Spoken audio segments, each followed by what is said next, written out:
Today is Tuesday, November the 9th, and I want to start off with the summation index because what I said yesterday, the summation index continues to climb. But we are also brought up this PowerPoint, which is an overlay, fuzzy as it may be, it's an overlay of the summation index you just saw with the PowerPoint presentation that I made a couple of weeks ago. And I was measuring, well, you had to watch last night's video, but since not many people watched it, I'll say it again. Trying to measure the distance between these peaks and the next drop of the S&P, or this valley rather, and the next big drop of the S&P, which was right here, or this valley right here coinciding with that drop in the S&P. So when I took the average size arrow and just put it down on top of here,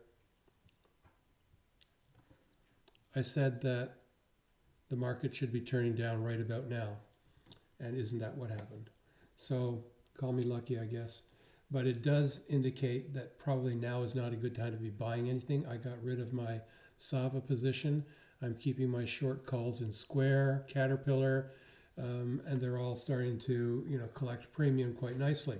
The Dow Jones did have a pullback, and we were looking at some Fibonacci's. Where are they? I don't have the Fibonacci's from yesterday. Damn it. But anyhow, we saw the pullback. The NASDAQ, did we lose all those Fibonacci's as well? It looks like we did. Anyways, pullback, but support on the 8. S&P pullback, a little bit of support on the 8. Flat cloud under here. Flat clouds attract, remember. The volatility index only raised a little bit and then dropped in the day. The Caterpillar has had this really great pullback. Because I had sold the 210 calls a long time ago, I'm quite happy to see it pull back so that I can roll at the end of next week those 210 calls again. But what you see here is the yesterday the Chiku span hit the 200 simple moving average, moved a little bit higher above it, closed higher above it, but it ended up moving down below the cloud. So overall, all of these stocks are looking pretty badly. Now, SAVA is the stock that I bought the long call vertical in yesterday. But of course, I was watching it today, and its drop right from the markets in the first 15 minutes. You can see the drop came down to the pivot point.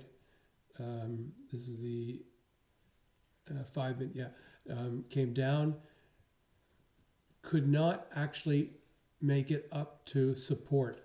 So I thought, this looks pretty weak. I'm getting out, and I lost about $1 on the trade. Actually less than $1, it's about $500. And that's all she wrote. And I'm going to wait to get back in again, but I'm not holding any stock right now that isn't covered with a short call. And my stock right now still has the December 45 short call. So I think this was a nice move by SAVA, but I'm not impressed that it wasn't able to break through the cloud. The Chiku span never got anywhere near the cloud, and now it's dropping down. Everything, the stochastic momentum index has actually started to turn a little bit right at the overbought line. So warnings are still holding. The McClellan oscillator overall is really jamming up in here as a fight between the bulls and the bears. The bears are slightly winning because they're keeping it away from overbought, and they're pulling it down towards the neutral. So I would say this pullback in the markets is not over. Now's not a good time to buy. Now's not a good time to sell. It's a good time to have lots of good short calls covering your stock in place. And if those have been in place all along and you just keep rolling them, you're doing okay.